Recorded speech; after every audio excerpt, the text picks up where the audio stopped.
আমার নবী নিজের থেকে যদি কোরআনে কোনো কথা ঢুকায় দিত, বলে দিত, অথবা আমি যেটা বলতে বলেছি নবী যদি সেটাকে গোপন করত, বাড়ায় দিত, কমায় দিত, আমি আমার আদরের নবীর ডান হাতটা চেপে ধরতাম, আমার নবীর কণ্ঠটা কেটে আমি ফেলে দিতাম।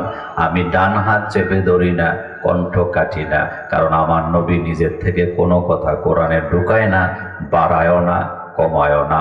হুবহুব আমি যেটা বলতে বলেছি সেটাই কোরআনে আছে না নাই? একটা প্রশ্নের জবাব আপনাদের কাছ থেকে নিয়ে আমি আমার আলোচনায় ঢুকবো, সেটা হচ্ছে, আচ্ছা বলেন তো, কোরআন কি মোল্লার কথা না আল্লাহর কথা? একটু সাহস নিয়ে জোরে বলেন, কোরআন কি মোল্লার কথা না আল্লাহর কথা? কোরআনের বিরোধিতা যারা করে তারা কি মোল্লাদের বিরোধিতা করে না আল্লাহর বিরোধিতা করে? আর রহমান দয়ালু তো তিনি, আল্লামাল কোরআন, তিনি তোমাদেরকে কোরআন শিক্ষা দিয়েছেন। মানব রচিত মতবাদের আইনের পিছে যারা দৌড়ায় তাদেরকে বোঝা উচিত মোল্লারা নিজের কথা বলেন না, কারণ কোরআন মোল্লারা শিক্ষা দেয় নাই, কোরআন শিক্ষা দিছে আল্লাহ। আল্লাহ নিজে পরিষ্কার করেছেন, আর রহমান আল্লামাল কোরআন, দয়ালু তিনি যিনি কোরআন শিক্ষা দিয়েছে। এই কোরআনের বিরোধিতা যারা করে তারা যে আল্লাহ দ্রোহী, খোদা দ্রোহী, এতে কোনো সন্দেহ নাই। এ ব্যাপারে কথা শেষ। তাহলে কোরআন কে পাঠিয়েছেন? হুদাল লিন্নাস, মানুষের হেদায়েতের জন্য। কোরআন কিন্তু শুধু মুসলমানের জন্য আসে নাই, এটা ভুল। কোরআন আসছে সমগ্র পৃথিবীর মানবতার মুক্তির জন্য, হেদায়েতের রাস্তা হিসাবে কোরআনকে নাযিল করেছেন কে? তা আজকে আমরা যে আয়াত নিয়ে আলোচনা আমাকে দেওয়া হয়েছে সেটি হচ্ছে সূরাতুত তাওবার 24 নম্বর আয়াত। বলেন তো কোন সূরা? এটা জোরে বলেন। তাওবা কয় নম্বর আয়াত? 24 নম্বর আয়াত। শানে নজুলটা শোনেন। রাসূল মক্কা থেকে মদিনায় হিজরত করলেন, সিদ্ধান্তটা কার? অনেকে মনে করে রাসূল বোধহয় কাফেরদের ভয়ে মক্কা থেকে মদিনায় পালায় গেছে। না, এটা ঠিক নয়, এটা সত্য কথা নয়।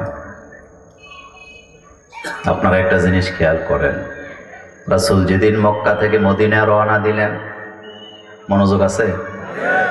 রাসূল যখন মক্কা থেকে মদিনায় রওনা দিলেন, আল্লাহ রাসূল মক্কা থেকে যাওয়ার কথা মদিনার দিকে, উত্তর পশ্চিম কর্নারের দিকে। কিন্তু আপনারা বলেন রাসূল কি উত্তর পশ্চিম কর্নারে গেলেন নাকি উল্টা দক্ষিণ পূর্ব কর্নারে গেলেন?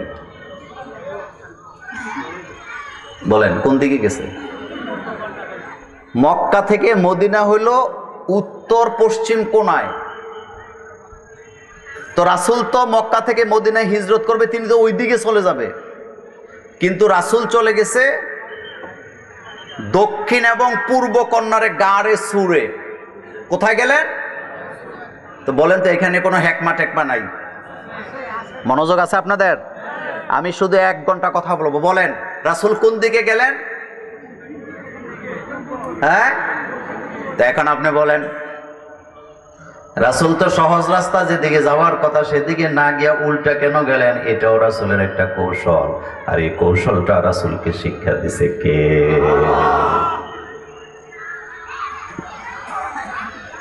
ইসলামের ভিতরেও কৌশল আছে। ইসলামী আন্দোলন সফলতা অর্জন করার জন্য বিভিন্ন ধরনের কৌশল অর্জন করা লাগে। আমরা কখনো নামে বেনামে, কখনো পরিচয় দেই, কখনো দেই নাই, কিন্তু আমাদের অন্তরের ভিতরে ইসলামী আন্দোলন আছে না নাই?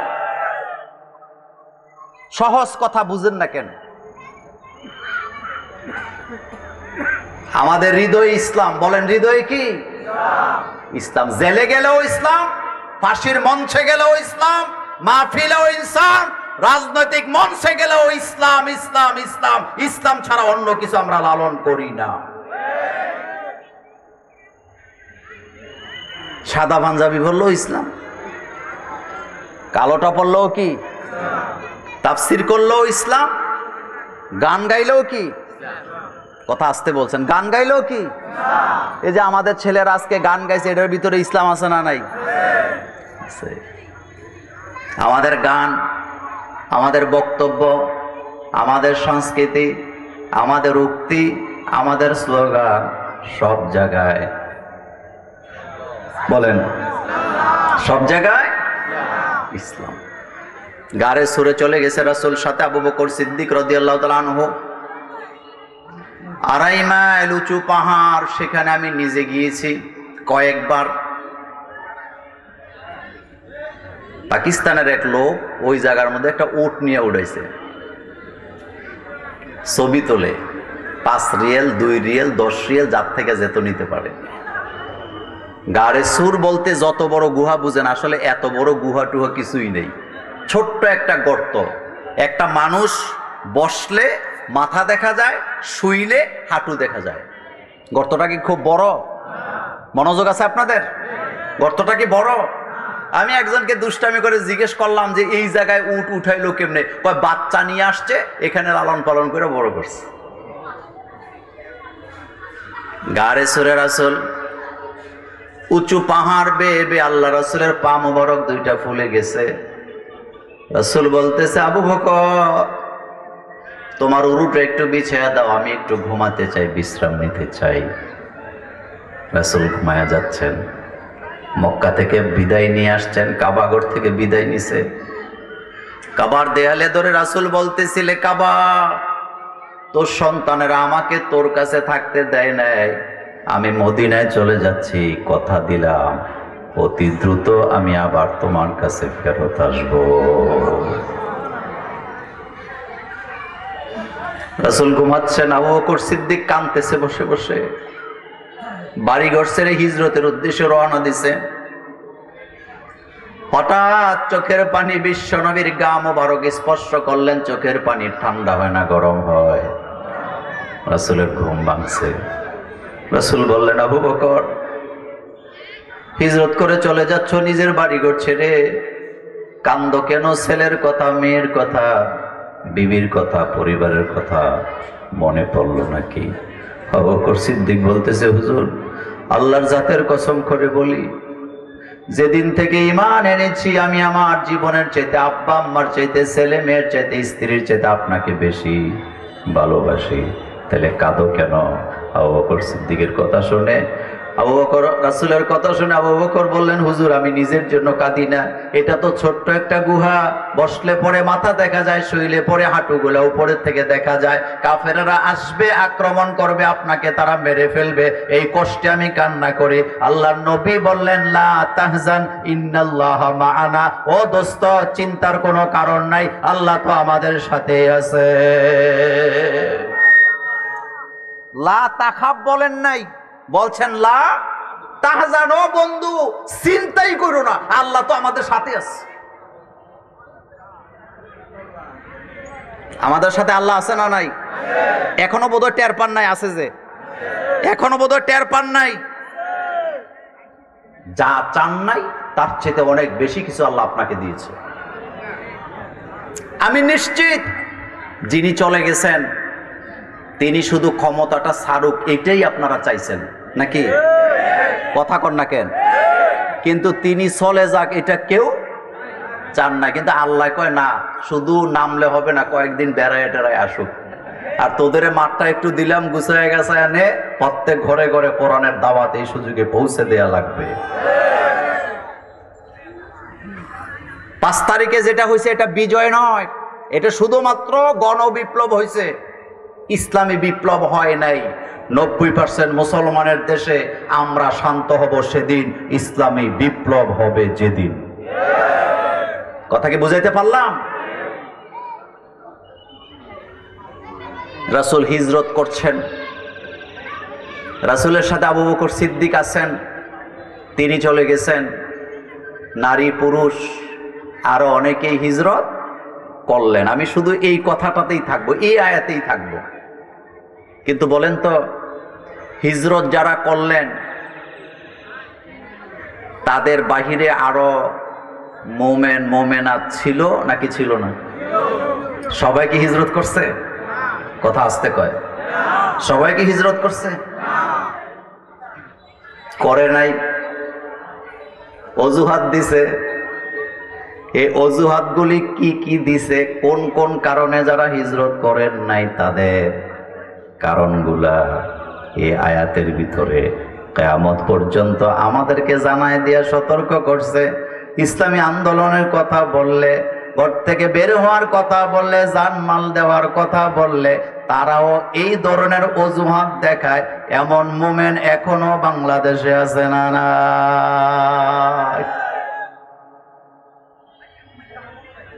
সূরা তাওবার কত নম্বর আয়াত? যারা হিজরত করে চলে গেছে তারা হলো মুহাজির, যারা মদিনায় ছিলেন তারা হলো আনসার। আল্লাহ রাসূল মক্কা থেকে মদিনার দিকে যাচ্ছেন আর দোয়া করতেছে, অকুর রব্বি আদখিলনি মুদখালা সিদকিন ওয়া আখরিজনি মুখরাজা সিদকিন ওয়াজআলনি মিন লাদুনকা সুলতানান নাসীরা। আমার দেশে আমরা যখন বিপদে পড়ি দোয়া ইউনুস করি, আল্লাহ আমারে বাঁচান। আর আল্লাহ রাসূল মক্কা থেকে মদিনায় যাচ্ছেন হিজরত করে বিপদের সময়। আল্লাহ রাসূল বলতেছে, আল্লাহ আপনি আমারে সুলতানে নাসির দান করেন, আমাকে ক্ষমতাটা দেন, আমাকে নির্বাহী ক্ষমতাটা দেন, নির্বাহী আদেশটা আমার হাতে দেন, আমি যাতে করে সমস্ত মানুষকে সঠিক রাস্তায় আনতে পারি। এই দোয়ার দ্বারা প্রমাণ হয় মানুষগুলাকে সঠিক পথে আনা যাবে না ততক্ষণ, কোরআনের আইন কায়েম হবে না যতক্ষণ।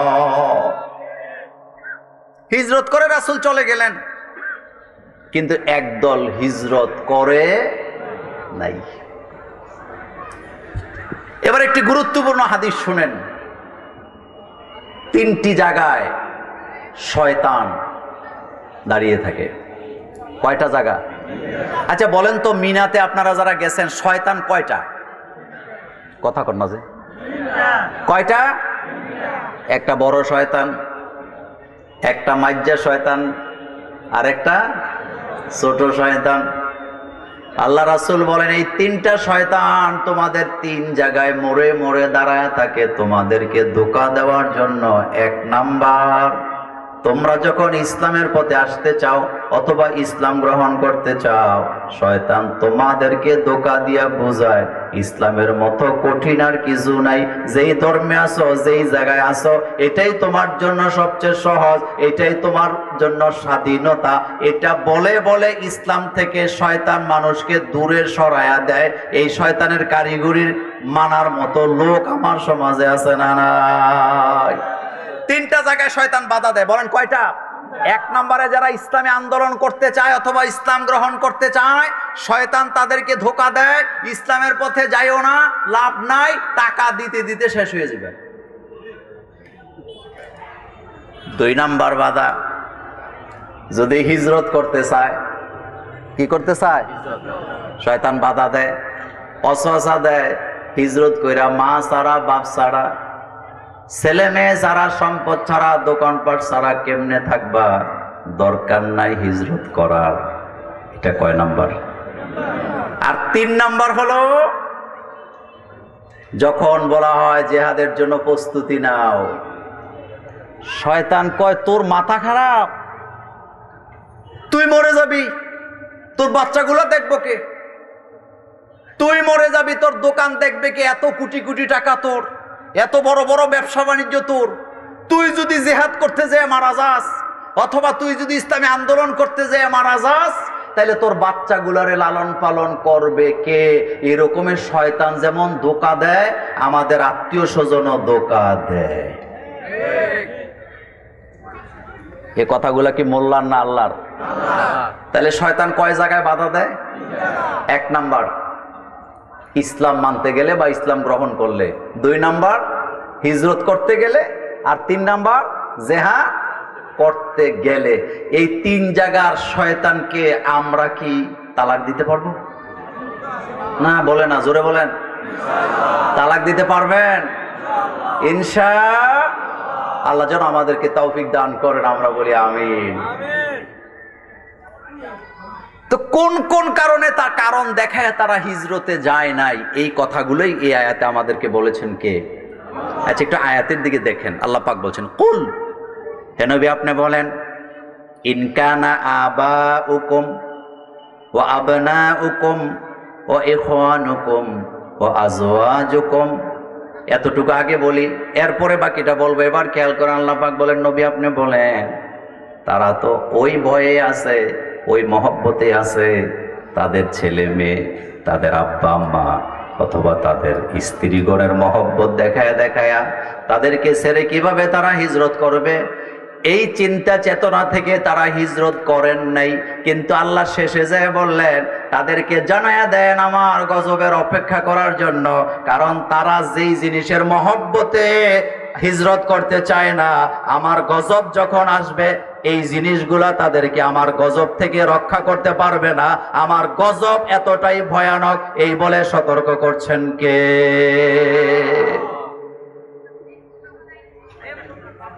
আচ্ছা বলেন তো, আমরা যারা ঈমান আনলাম, রাসূলুল্লাহকে ভালোবাসার দরকার আমাদের জীবনের চাইতে কম না বেশি? কত বেশি? এবার একটা প্রশ্নের জবাব দেন। রাসূলুল্লাহ সাল্লাল্লাহু আলাইহি ওয়াসাল্লামকে সবচেয়ে বেশি ভালোবাসেন কে? কোনো সন্দেহ আছে? কোনো সন্দেহ নেই। রাসূল সাল্লাল্লাহু আলাইহি ওয়াসাল্লাম ঘুমাচ্ছেন, একটা চাদর মুখের উপরে দিয়া, চাদর মুখে দিয়া ঘুমাইলে ঘুম তাড়াতাড়ি আসে, ভালো হয়। রাসূল ঘুমাচ্ছেন। আমাদের বাচ্চাগুলো যখন ঘুমায় আমরা কিন্তু বাচ্চাদেরকে জাগাই না, কারণ এটা আমার ভালোবাসার বাচ্চা, কলিজার টুকরা, সে ঘুমাক। দুইটা জায়গায় মা বাপ বাচ্চাদের প্রতি দুর্বল। একটা হলো বাচ্চা যখন ঘুমায় মা বাপ সহজে জাগায় না, আর একটা হলো বাচ্চা যা খাইতে চায় মা শুধু খাওয়াইতেই থাকে, খাওয়াইতেই থাকে, খাওয়াইতে খাওয়াইতে এটার পেটটারে বোলডুজার বানায়। এরকমের খাওয়াই না মা আমাদের নোয়াখালী নেই? কুমিল্লাতে এক ডাক্তারের চেম্বারে আমি বসা, তো এক মহিলা তার একটা বাচ্চা নিয়ে আসছে ডাক্তার দেখানোর জন্য। ডাক্তার বলতেছে, আপনার বাচ্চার কি অসুখ?